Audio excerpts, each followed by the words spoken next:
আসসালামু আলাইকুম। আজকে আবারও চলে আসলাম নিউ একটা ভিডিও নিয়ে। এখন মোটামুটি সন্ধ্যা হয়ে গিয়েছে, আমি আমার খালামণির বাসায় এসেছি। এখন পিঠা বানানো হবে, তো তার জন্য আর কি একটা ভিডিও করি ভাবলাম, তো এই জন্যই চলে আসলাম আপনাদের সাথে আবার। তো আজকে কি পিঠা হবে, কি পিঠা হবে আজকে? আমার খালামণি বলতে খুব লজ্জা পাচ্ছে। যাক, আজকে রস পিঠা হবে, তাই না? আচ্ছা, তো আপাতত কড়াই বসিয়ে দিয়ে তার মধ্যে দুধ ঢেলে দেওয়া হয়েছে।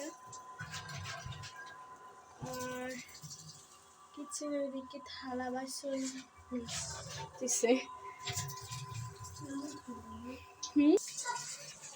আমরা আমি আমার আম্মুর এসেছি সকালবেলাতে, আর আমি কালকেই এসেছি বিকালবেলা। প্রাইভেট থেকেই মূলত এসেছি, ভাবলাম যে খালামণির ওখানে গিয়ে একদিন থেকে আসি, যদিও অনেক দিন আসা হয়নি এখানে, পরীক্ষার কারণে আসার সময় পাইনি। আর এই চুলায় বসিয়ে দেওয়া হয়েছে পানি গরম করতে দেওয়া হবে। আচ্ছা, খালামণি দুধগুলো নেড়ে দিচ্ছে ছুনি দিয়ে, লাঠির ছুনি কি বলে জন্য, কাঠের ছুনি। আচ্ছা, এদের এখানকার দুধগুলো কিছুটা ঘন টাইপের হয়ে থাকে।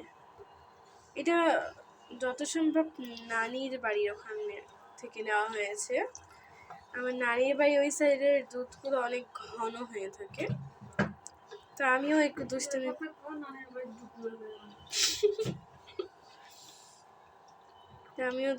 করে একটু নাচতে আসি। আমি হাতে মেহেদি দিয়েছি, যেটা আমার ফ্রেন্ড দিয়ে দিয়েছে। আমাদের স্কুলে পিকনিক হওয়ার কথা ছিল, তো এখন হঠাৎ করে টিচাররা বলছে পিকনিক 30 তারিখে হবে। তো এখন আমি টেনশনে আছি, আর মেহেদিগুলো আমার উঠে যাবে। আমি দিয়েছিলাম মনে হয় শুক্রবারে মেহেদি, আর আজকে মঙ্গলবার। আজকে মঙ্গলবার না, আজকে সোমবার আজকে, সরি।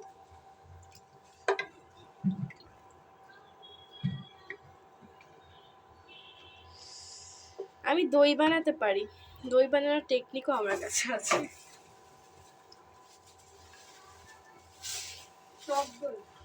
না, টক দই না, আমি এমনি দই বানাতে পারি। আমি জানি ওই যে এমনই দুধ অনেক ঘন করতে হবে, ঘন করে করে করে করে দোকান থেকে আসলে দইগুলো কিনে আনে, একটু দই দিতে হবে, ওখানে ফ্রিজে রেখে দিতে হবে, সকালে উঠে সম্পূর্ণটাই জমে যায়, দইয়ে পরে নিতে হয়।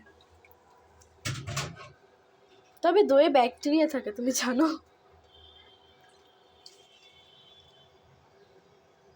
ব্যাকটেরিয়া দই তৈরিতে সাহায্য করে। এখানে আমার খালামণি আটা নিয়ে নিচ্ছে, এটা মনে হয় চাউলের আটা, তাই না? গমের আটা, চাউলের আটা। ও আচ্ছা, সরি, গমের আটা। গমের আটা তো হচ্ছে একটু ক্রিম কালার হয় না,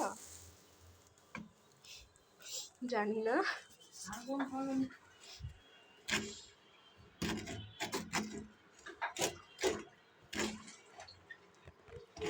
এখানে আবার নেড়ে দিচ্ছি আমি, আর আমি এদিকে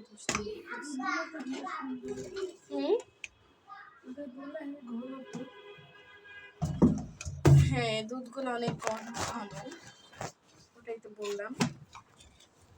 এইটা মেবি, এটা কিসের আটা? ময়দা, এটা ময়দাই তো।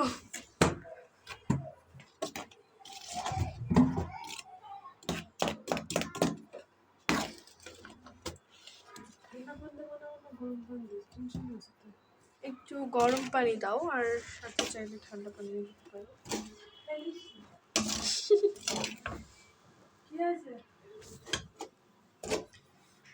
আমার বিভিন্ন জিনিস তৈরি করতে, ডেজার্ট তৈরি করতে অনেক ভালো লাগে। আমি একটা সত্যি কথা বলতে, আমি এমনি রান্নাতে কাঁচা, বাট আমি ডেজার্ট তৈরি করতে পারি সুন্দর, such as pizza, sandwich, burger, chicken, french fry, pudding, cake, পিঠা, এগুলো আমার দ্বারা অনেক ভালো হয়। পিঠাটা খুব একটা ভালো হয় না, কিন্তু এমনিতে বাকি সবই অনেক সুন্দর হয়। আমি মাঝে মধ্যে বাসায় বানাই থাকি।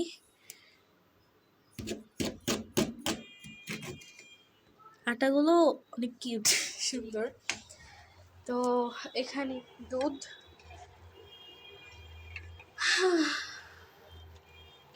আমার স্কুলে এখন নাচ গান ইত্যাদি চলতেছে, এই কারণে আমি আজকে স্কুলে যাইনি। মেবি কালকেও যাইতে না পারি, কারণ আমার স্কুল এখান থেকে অনেক দূরে। আমার ছোটোখাটো আমি বাসা হচ্ছে রাজশাহী শিরোইল মঠপুকুর মোড়ের ওই সাইডে। আচ্ছা, বোতল পড়ে গেছে।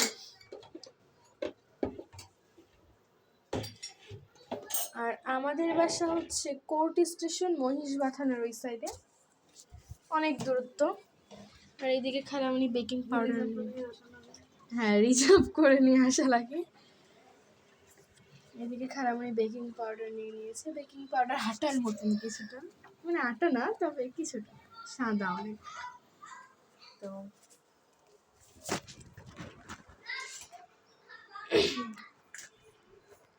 আম্মু আসলো, বিকেলেই চলে যাওয়ার কথা, তো পরে আবার আম্মু বললো, সবাই বললো যে কালকে যাইতে, মেবি কালকে চলে যেতে পারি। আমার আবার কালকে প্রাইভেট আছে অনেকগুলো, টেনশন পড়ে গেছে।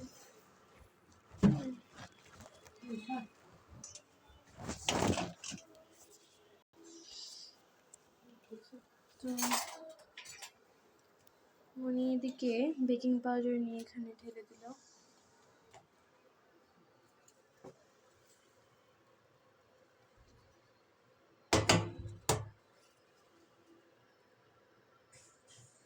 এটা বেরি করো কেন, ময়লা তো থাকে না।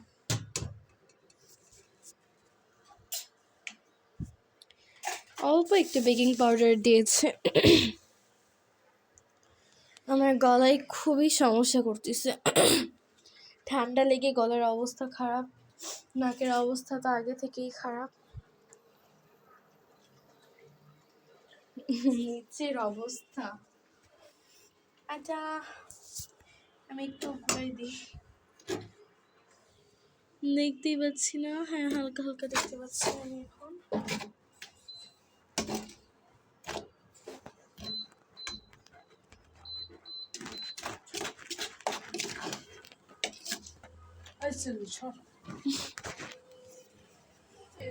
ওইখান থেকে আবার এখানে পানি নিয়ে আসছে, দুধ গরম হয়ে গেছে।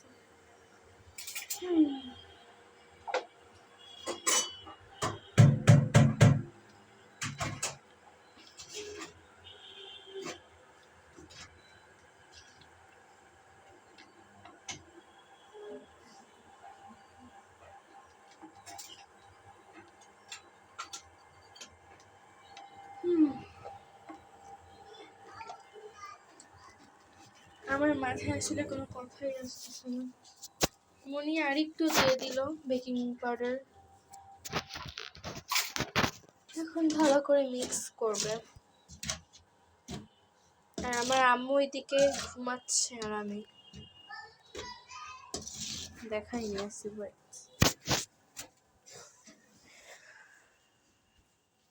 এখানে আমার ভাইয়া খেলতেছে, আর ওই যে ওখানে আম্মু ঘুমাচ্ছে। রুম অন্ধকার, অলমোস্ট বেজে গেছে, অনেক সন্ধ্যা হয়ে গেছে। আমি কিছুক্ষণ বাহিরেই ছিলাম, মানে বাহির থেকে আসলাম, তার আগে ছাদে ছিলাম। তো ভাবলাম কিছু একটা করা যায়, খালামণির সাথে রান্না করে ঢুকে পড়েছি। খালামণি এবার লবণ দিয়ে দিল, দেখলাম লবণ হওয়ার জন্য। আর এখানে দুধের গন্ধ বের হচ্ছে কেমন যেন।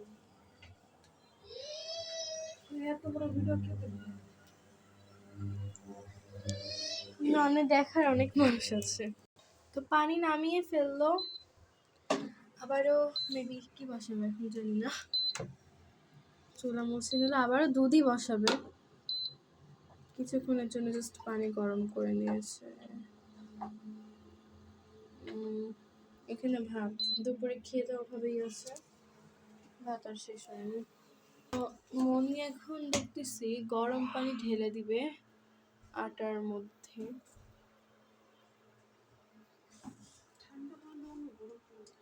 গরম দাও একটু, তাহলে আটাটা হয় অনেক সময়। এটা রুটি মেকার। তো রুটির মতন ভালো করে আটা ছেনে নিতে হবে, তো আমরা ছেনেই নিচ্ছি। এভাবে ছেনে নিয়ে আস্তে আস্তে চিতই পিঠা বানাবে। চিতই পিঠা বানানোর পরে যেটা মেইন, রসে ভিজিয়ে দিবে, দেন খেয়ে নেব। এইটুকুই। আমি আজকে একটা মিনি ব্লগ সবার সাথে জাস্ট শেয়ার করলাম। ভালো লাগছে না যদিও, আবার এখন মজা লাগতেছে। তো আজ এই পর্যন্তই। Bye bye. কি বাই। আবার দেখাবে নেক্সট ভিডিওতে। সবাই সাবস্ক্রাইব করে দিবেন, লাইক করে দিবেন বেশি বেশি করে, যেন আমরা এইরকম আরও ভিডিও বানাতে উৎসাহিত হই বা উৎসাহ পাই। দোয়া করবেন আমাদের জন্য। ওকে, বাই বাই।